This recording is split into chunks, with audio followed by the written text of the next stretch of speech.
Sebuah kisah mahakarya terbaik dari Esa Mintarja yang sangat populer di masanya, berlatar belakang kerajaan Singasari.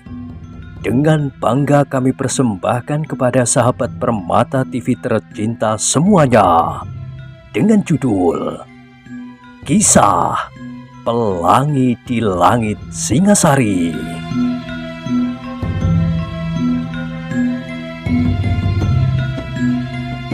Pada kesempatan yang sangat baik ini, kita masuk pada episode yang ke-269. Selamat menikmati.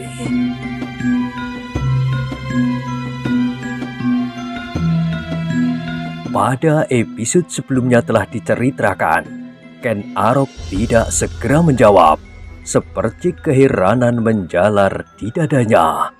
Orang yang dapat bersikap sekarang Panji Bawu itu dapat juga merengek seperti kanak-kanak, tanpa malu-malu merendahkan dirinya, minta diampuni kesalahannya. Tetapi menilik pandangan matanya yang licik, memang pada suatu saat, apabila ia mendapat kesulitan yang tak teratasi, orang-orang seperti Panji Bawu ini, orang yang sombong dan garang tetapi licik itu, akan dapat berbuat apa saja meskipun merendahkan harga dirinya. Namun kali ini Ken Arok masih tetap menggelengkan kepalanya sambil berkata, "Aku telah berguru kepadamu dan kepada ayah Bangu Samparan, yang agaknya mendidik anak-anaknya untuk berbuat demikian, merampungkan semua persoalan sampai tuntas. Agaknya bagi ayah Bangu Samparan dan anak-anaknya sama sekali tidak berlaku kebijaksanaan dan pertimbangan tentang perkembangan persoalan dan pikiran seseorang. Persoalan hari ini pasti akan berlangsung terus. Seorang yang kau anggap bersalah hari ini untuk seterusnya akan melakukan kesalahan yang serupa. Kau tidak dapat mengerti bahwa mungkin sekali seseorang menyesali kesalahan di masa lampau dan merubah pendirian serta sikapnya. Kau tidak dapat membayangkan bahwa seorang penjahat yang paling keji akan dapat berubah menjadi seorang yang pantas digurui. Bahkan kau pun berdiri pada pendirian. Siapa yang tidak sejalan dengan kau, orang itu harus disingkirkan. Disingkirkan untuk tidak mungkin datang kembali. Disingkirkan ke daerah yang paling jauh."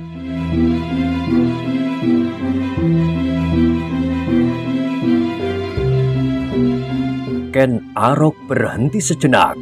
Dipandanginya wajah Panji Bawu yang semakin pucat, wajah Kuncang yang tegang membeku, wajah Kunal dan Kinengkung yang ketakutan. Kemudian ditatapnya wajah istri muda Bangu Samparan yang sudah menjadi seputih mayat, dan Bangu Samparan sendiri yang menggigil di belakang istrinya. Tetapi Ken Arok tidak dapat melihat wajah istri tua Bangu Samparan. Dalam pada itu ia berkata seterusnya, "Karena itu Panji Bawu, baik kau maupun ayah Bangu Samparan menganggap bahwa persoalan akan selesai apabila pihak yang lain telah disingkirkan. Menurut pengertianmu harus dibunuh. Bagimu tidak ada cara lain untuk membuat penyelesaian selain mematikan pihak yang lain. Penyelesaian yang tuntas dan mutlak. Nah, aku akan berbuat serupa. Aku akan membunuh semua orang di rumah ini yang mencoba menghalangi aku berbuat apa saja di sini." Panji Bawu menjadi semakin pucat. Darahnya serasa benar-benar sudah tidak mengalir lagi. Dengan suara gemetar ia meminta mengasih-asih. "Ampun Ken Arok. Aku minta belas kasihanmu.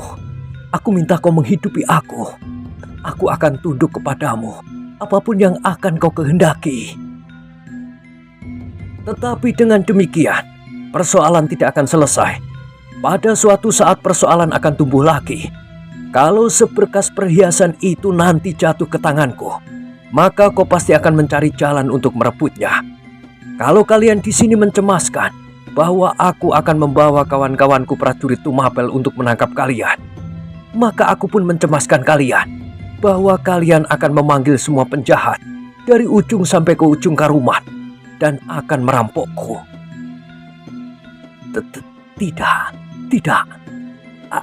Aku bersumpah. Rintih Panji Bawu. Ken Arok tidak segera menyahut. Sekali lagi ditatapnya wajah Bangu Samparan yang pucat dan gemetar. "Bagaimana, Ayah?" bertanya Ken Arok. "Apakah aku harus menyelesaikannya sampai tuntas, seperti apa yang Ayah lakukan terhadap bekas prajurit Kediri itu?" Bangu Samparan terbungkam, tetapi bibirnya bergetar. Berkali-kali ia menelan ludahnya, namun tidak sepatah kata pun yang terloncat dari bibirnya. "Hei, kenapa Ayah tidak menjawab?" desak Ken Arok. Bangu Samparan masih terdiam. Dengan kaki gemetar ia maju selangkah. Tangannya diangkatnya ke dadanya untuk menahan gelora yang seakan-akan memecahkan dadanya itu. Perlahan-lahan ia menggeleng. Ken Arok menarik nafas dalam. Katanya, "Pendirian seseorang akan berubah apabila arah persoalan juga berubah. Kita tidak akan sampai tuntas apabila kita memegang kendali kemenangan. Tetapi pihak yang lemah pasti akan berpendirian lain. Pendirian ini tidak pernah kalian pikirkan. Nah, sekarang kalian menghayati. Kalian akan tahu betapa tersiksanya perasaan kalian. Betapa kalian merasakan ketidakadilan dan kesewenang-wenangan. Betapa kalian akan mengumpat dan mengutuk di dalam hati, meskipun mulut kalian berkata lain, karena kalian dicekam oleh ketakutan. Tetapi apabila ada kekuatan lain yang datang menolong kalian saat ini, maka kalian akan bersikap lain." "Tidak, tidak!" teriak Panji Bawu. "Aku sudah menyerah, tetapi aku ingin hidup." Sumber penyerahanmu pada persoalan yang kau hadapi adalah persoalan hidup. Tetapi itu wajar. Persoalan yang demikian ada juga pada orang lain. Dorongan naluriah memaksa seseorang untuk mempertahankan hidupnya dengan cara apapun. Berkelahi, merengek-rengek dan apapun. Sadarilah, orang lain pun ingin tetap hidup. Pertimbangkan dalam setiap perbuatan. Jangan menengadahkan dada ketika kau lagi menang dan mampu berbuat apa saja atas orang lain. Kini kau tahu bahwa orang lain itu mempunyai perasaan seperti yang kau rasakan sekarang. Dikatakan atau tidak dikatakan, cemas, takut, dan unsur-unsur badaniah, sakit, pedih, nyeri, dan perasaan manusiawi seutuhnya. Panji Bawu menjadi semakin gemetar. Matanya yang selama ini berkelahi memancarkan keliaran sikapnya, kini tampak padam sama sekali pada wajahnya yang pucat. Yang terdengar kemudian adalah suara istri muda Bangu Samparan yang gemetar pula. "Jangan, Ken Arok, jangan kau bunuh anakku itu."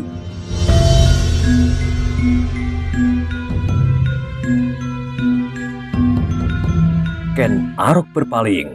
Dilihatnya ibu Panji Bawu itu melangkah perlahan-lahan ke arahnya, kemudian berjongkok sambil membungkukkan kepalanya hampir menyentuh tanah. "Aku mohonkan ampun kepadamu, Ken Arok, seperti anakku pun telah mohon ampun pula kepadamu." "Aku juga, Ken Arok," sahut suara yang lain, suara Bangu Samparan sendiri. "Aku juga minta ampun untuknya." Ken Arok mengerutkan keningnya. Betapa liarnya Bangu Samparan dan betapa ia menganggap nyawa seseorang seperti nyawa ayam saja. Namun terhadap anaknya, ia tidak sampai hati untuk membiarkannya mati atau tersiksa sepanjang hidupnya. Sambil memandang orang-orang yang berada di sekitarnya, Ken Arok bertanya, "Jadi bagaimana dengan Panji Bawu ini? Apakah harus aku ambil biji matanya atau aku bunuh saja sama sekali?" Hampir berbareng ayah dan ibunya menyahut, "Jangan, jangan." "Ayah Bangu Samparan," berkata Ken Arok pula, "bukankah anak ini sama sekali tidak mau mendengarkan kata-katamu lagi? Bahkan dengan sepenuh hinaan, ia dan ibunya bersama dengan adik-adiknya telah sengaja melanggar harapan ayah atas orang-orang yang dibawanya masuk ke dalam lingkungan halaman rumahnya. Di sini ayah Bangu Samparan adalah pimpinan keluarga. Tetapi seandainya aku orang lain, aku adalah tamu pimpinan keluarga itu. Penghinaan atas tamunya, maka itu berarti penghinaan atas ayah sendiri. Apalagi sikap bibi sungguh menyakitkan hati." "Ya, ya." Bangu Samparan mengangguk-anggukkan kepalanya. "Tetapi ia adalah anakku." "Bagaimana ajaran ayah tentang menyelesaikan persoalan sampai tuntas, seperti yang telah meresap pula di dalam hati Panji Bawu, dan seperti yang ayah lakukan atas bekas prajurit itu?" "Itu suatu kesalahan, suatu kesalahan," sahut Bangu Samparan. "Sekarang kami semuanya minta maaf." Ken Arok tidak segera menjawab, tetapi kini ditebarkannya pandangan matanya ke sekelilingnya. Sedang satu telapak kakinya masih berada di dada Panji Bawu yang terlentang. Ujung pedangnya masih juga berada di depan mata Panji Bawu yang ketakutan itu. "Bukankah kau mendengarkan permohonan kami, Ken Arok?" bertanya Bangu Samparan. Ken Arok tidak segera menjawab, tetapi ia masih mencari sesuatu di halaman itu. Dan tiba-tiba saja, tanpa diduga-duga oleh semua orang di halaman itu, Ken Arok memanggil, "Byung, kemarilah Byung."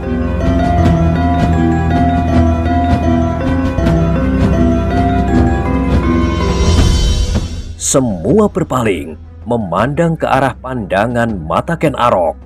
Dada mereka berdebaran ketika mereka melihat seorang perempuan tua yang berdiri termangu-mangu di samping rumah.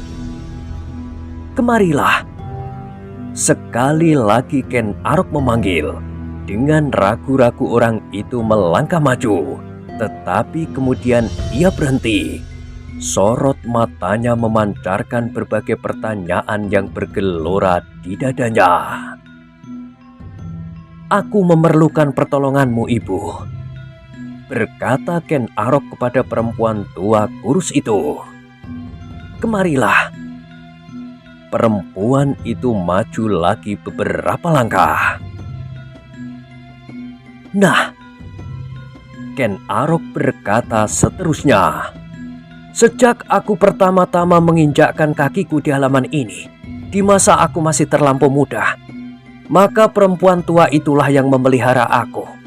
Sejak semula aku mengerti, dan kini semakin ternyata bahwa hidupnya terlampau kering. Ia sendiri tidak mempunyai seorang anak pun dari ayah Bangu Samparan. Dan agaknya bibi terlampau mementingkan dirinya sendiri, apalagi anak-anak gila ini." Ken Arok berhenti sejenak. Ditatapnya mata perempuan tua yang sayu tetapi melontarkan keraguan-raguan dan kebimbangan, teka-teki dan kecemasan. Istri tua Bangu Samparan itu agaknya telah terlampau lama mengalami masa-masa yang pahit. Sejenak kemudian Ken Arok melanjutkan perkataannya. "Sekarang dengarlah keputusanku. Bertanyalah kepada ibu. Kalau biungku itu bersedia memberi kalian maaf, maka aku pun akan memberi maaf kepada kalian. Tetapi kalau tidak, aku pun tidak akan memaafkan kalian. Aku akan melakukan apa saja atas perintah biungku itu." Sesaat kemudian halaman itu disambar oleh kesenyapan yang tegang.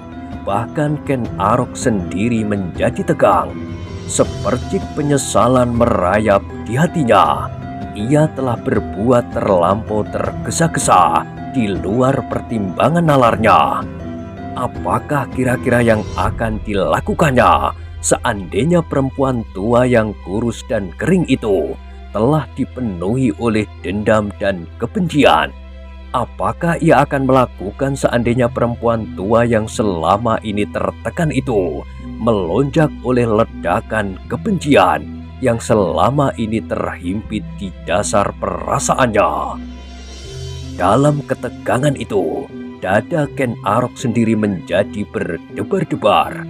Agaknya ia tidak kalah cemasnya dari orang-orang lain yang berada di halaman itu. Namun ia mencoba berdoa, semoga yang terjadi seperti yang diharapkannya.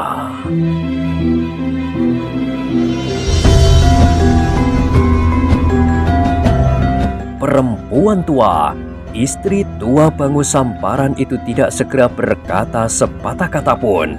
Ditatapnya setiap wajah berganti-ganti. Ken Arok, madunya, suaminya dan anak-anak tirinya. Secercah warna merah menyambar sepasang mata yang suram itu. Orang-orang yang selama ini bertolak pinggang di hadapannya, membentak-bentak dan memakinya, kini terpaku diam menunggu keputusan yang akan meloncat dari mulut perempuan tua itu. Sejenak kemudian, semua orang telah dikejutkan oleh sikapnya. Perempuan tua yang lemah itu tiba-tiba menggertakkan giginya.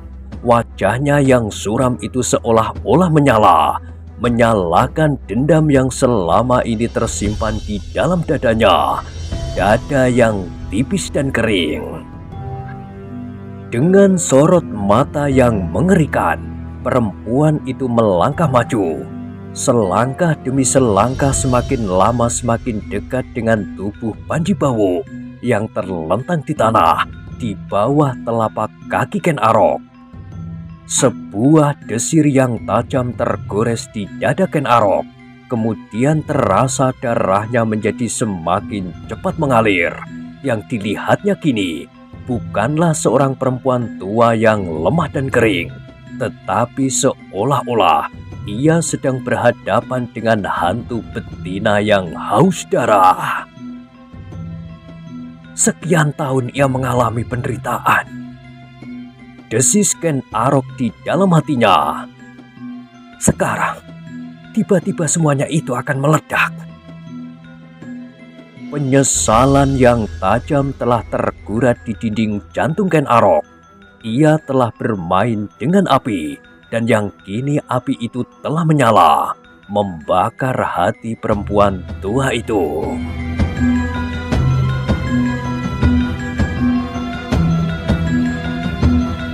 Sejenak kemudian istri tua Bangu Samparan itu berhenti. Ditatapnya wajah Panji Bawu dengan tajamnya. Kemudian berganti-ganti dipandanginya keempat anak-anak Bangu Samparan dari istri mudanya. Lalu Bangu Samparan sendiri, dan yang terakhir adalah istri mudanya. Seorang perempuan yang terlampau keras hati, tamak dan dengki. Perempuan itulah sumber dari segala macam kepahitan hidupnya. Perempuan itulah yang menyebabkan ia menjadi kurus kering. Perempuan itulah yang menyebabkan ia mati di dalam hidupnya. Dan kini ia mendapat kesempatan untuk berbuat apapun. Ternyata anak angkatnya telah memberinya jalan untuk melepaskan dendamnya. Tetapi untuk sesaat perempuan itu masih berdiri membeku di tempatnya. Hanya sorot matanya sajalah yang seakan-akan menjilat setiap hati. Bangu Samparan, istrinya yang muda, dan keempat anak-anaknya pun menjadi ngeri melihat sikap perempuan itu. Wajahnya, matanya, dan gemertak giginya. Dada mereka berdentangan ketika mereka mendengar perempuan itu tiba-tiba saja tertawa. Perlahan-lahan, tetapi suaranya seperti lengking hantu yang melakukan dendang kematian. Apakah yang harus aku lakukan, Ken Arok? Bertanya perempuan itu tiba-tiba dengan nada yang datar. Dada Ken Arok berdesir mendengar pertanyaan itu. Sejenak ia berdiri mematung. Kakinya yang masih menginjak dada Panji Bawu itu menjadi gemetar. Dan ujung pedangnya pun justru telah berpisar dari depan mata Panji Bawu. Apa yang harus aku lakukan, Desak perempuan itu. Apakah aku yang harus menghujamkan pedangmu? Atau aku tinggal mengucapkan keinginanku? Lalu kau yang akan membantai setiap orang di halaman ini? Atau apa? Pertanyaan itu telah menggetarkan setiap dada mereka yang berada di halaman itu. Terlebih-lebih istri muda Bangu Samparan. Bahkan Ken Arok sendiri menjadi cemas dan bingung. Ia tidak mengerti apa yang harus diucapkannya untuk menjawab pertanyaan yang mengerikan itu. Namun dalam pada itu, selagi halaman itu dicekam oleh ketegangan yang semakin memuncak, tiba-tiba terdengar di kejauhan suara dendang seorang gadis kecil. Semakin lama semakin dekat. Tetapi tiba-tiba suara itu terputus. Sejenak keheningan telah menerkam suasana.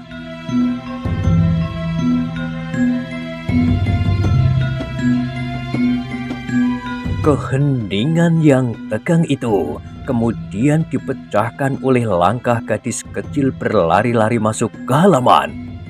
Begitu ia melangkahi Regol, maka langkahnya pun segera terhenti. Hampir terpekik ia menyaksikan apa yang terjadi. Dilihatnya, kakaknya yang tertua terlentang di halaman. Sedang seorang telah menginjak dada kakaknya itu dengan telapak kakinya. Ayahnya berdiri gemetar dan ibunya bersimpuh sambil membungkuk-bungkuk. Ketiga kakaknya yang lain berdiri bagaikan patung.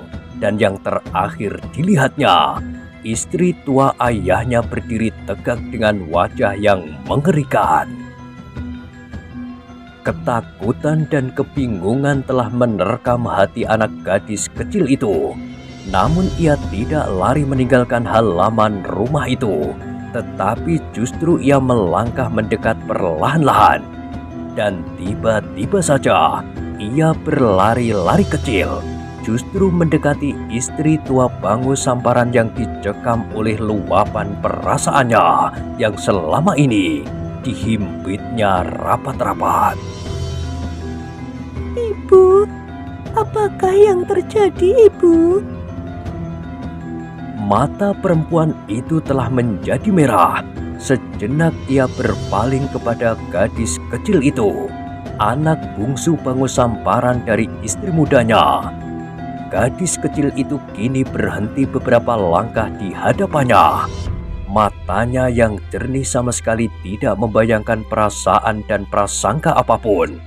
Bahkan selangkah ia maju dan bertanya, Ibu, apa yang telah terjadi dengan Kakang Panji Bawu, ibu muda dan ayah serta kakak-kakak yang lain? Minggir kau! Istri tua Bangu Samparan itu menggeram. Aku akan berbuat sesuka hatiku atas mereka. Kalau kau tidak pergi, maka kau akan mengalami nasib serupa. Gadis itu menjadi heran. Ketakutan semakin mencekam di hatinya. Tetapi ia masih juga tidak berprasangka apapun atas istri tua Bangu Samparan itu. Kenapa aku harus pergi, Ibu? Bertanya anak itu. Siapakah laki-laki yang telah berbuat jahat terhadap Kakang Panji Bawu itu? Dan kenapa ayah dan kakang-kakang yang lain tidak berbuat sesuatu, Ibu?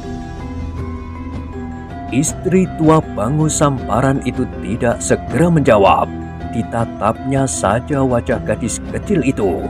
Seolah-olah anak itu belum pernah dikenalnya selama ini. Pergilah, pergilah. desis perempuan itu. Kenapa, Ibu? Kenapa aku harus pergi? Aku baru saja pulang dari Blumbang. Pergilah, bermain-main bersama kawan-kawanmu. Tidak ada, Ibu. Aku tidak mempunyai kawan. Anak-anak yang berada di Blumbang berlari-larian pergi ketika aku datang ke sana. Mereka tidak mau berkawan dengan aku, Ibu. Aku tidak tahu kenapa. Aku kira aku tidak pernah nakal, Ibu. Tetapi mereka tidak mau berkawan dengan aku. Katanya aku anak Bango Samparan. Kenapa dengan anak ayah Bango Samparan, Ibu?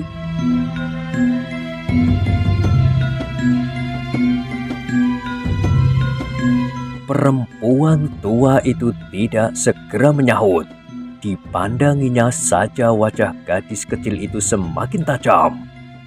Tetapi gadis kecil itu sama sekali tidak berprasangka apapun. Sorot matanya memancarkan kebeningan hatinya yang masih bersih. Dengan tanpa dibuat-buat, ia berkata selanjutnya,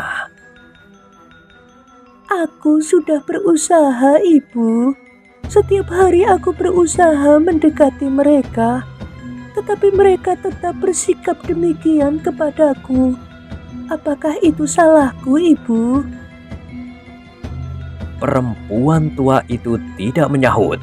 Ia masih tetap memandangi anak itu dengan tajamnya, dan anak itu masih berbicara lagi. Kenapa Ibu memandang aku demikian? Apakah Ibu marah kepadaku? Karena perempuan tua itu masih belum menjawab, maka gadis kecil itu berpaling kepada ibunya sendiri yang masih berjongkok di hadapan Ken Arok. Kemarilah, Puranti. Kemarilah. Panggil istri muda Bango Samparan. Berjongkoklah dan mintalah maaf kepada kakangmu Ken Arok. Gadis kecil itu menjadi bingung. Dengan setulus hatinya ia bertanya, Kenapa, Ibu? Apakah aku bersalah? Dan apakah Ibu atau kakang Panji Bawu atau ayah Bango Samparan bersalah? Ibunya tertegun sejenak dengan penuh kebimbangan, tetapi kemudian perlahan-lahan ia mengangguk. Iya, Ngger. Ibu bersalah. Kakangmu Panji Bawu juga bersalah. Ayah bersalah. Dan kita semua bersalah. Karena itu, mintalah maaf. Apakah ibu tua juga bersalah, Ibu? Pertanyaan itu telah membingungkan ibunya. Tanpa sesadarnya ia memandang kepada istri tua Bango Samparan. Tetapi istri tua Bango Samparan itu tidak sedang memandanginya. Matanya yang menyala masih hinggap pada gadis kecil yang tidak mengerti keadaan yang sebenarnya terjadi di halaman itu. Kini semua mata terpancang pada istri tua Bango Samparan. Ia memegang seluruh persoalan. Kepadanya harapan ditumpahkan, tetapi terhadap sikapnya jugalah semua orang dicekam kecemasan. Apakah yang akan dikatakannya dan apakah yang diingininya atas semua orang itu? Bahkan Ken Arok sendiri telah tegak mematung dipukau oleh sikap perempuan tua itu. Semakin lama dadanya semakin berdebaran. Karena perempuan tua itu tidak segera menjawab, maka gadis kecil itu mengulang pertanyaannya. Apakah ibu tua juga bersalah kepada orang itu? Perempuan tua itu tidak menjawab. Matanya masih memancarkan kebencian yang menyala-nyala. Tetapi tiba-tiba halaman itu seakan-akan tergetar oleh kata gadis kecil yang masih bersikap terlampau wajar tanpa dibuat-buat itu. Tuan, Katanya kepada Ken Arok. kalau ibu tua ini juga bersalah, aku minta maaf untuknya.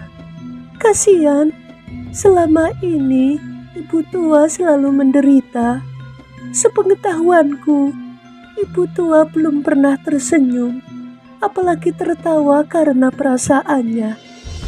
Ia tertawa sekedar untuk menyenangkan hatiku apabila ibu tua bercerita tentang burung yang hinggap di bulan bersama seekor kuda bersayap dan kucing Condromowo. Tetapi apabila Tuhan berkenan, aku minta maaf untuk semua orang yang bersalah kepada Tuan. Kepada Kakang Ken Arok. Kata-kata gadis kecil itu serasa alun yang berguncang karena taufan yang dahsyat menghantam dada perempuan tua itu. Sejenak serasa ia melayang-layang dalam ketidaktentuan itu. Namun kemudian terlempar pada suatu kesadaran diri dalam hubungannya dengan gadis kecil itu. Gadis kecil yang bernama Puranti itu, anak bungsu Pangusamparan dari istri mudanya, adalah orang yang paling baik di dalam rumah ini. Gadis kecil itulah kawan satu-satunya bagi istri tua Pangusamparan. Tidak seperti kakak-kakaknya, gadis kecil itu bersikap baik kepadanya. Mungkin sikap itu didorong oleh keadaan gadis kecil itu sendiri pula. Gadis kecil yang juga tidak mempunyai seorang kawan pun di luar halaman rumahnya, karena ia adalah anak Pangusamparan.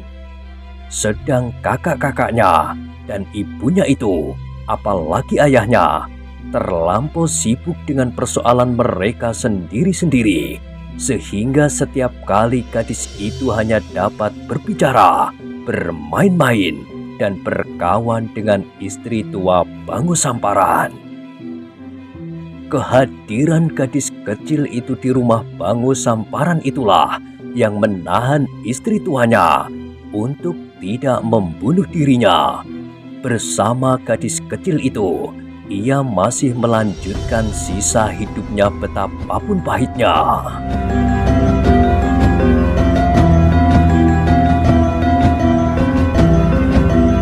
Nah, bagaimanakah kisah selanjutnya? Silahkan ikuti terus kisah Pelangi di Langit Singasari pada episode berikutnya. Sampai jumpa.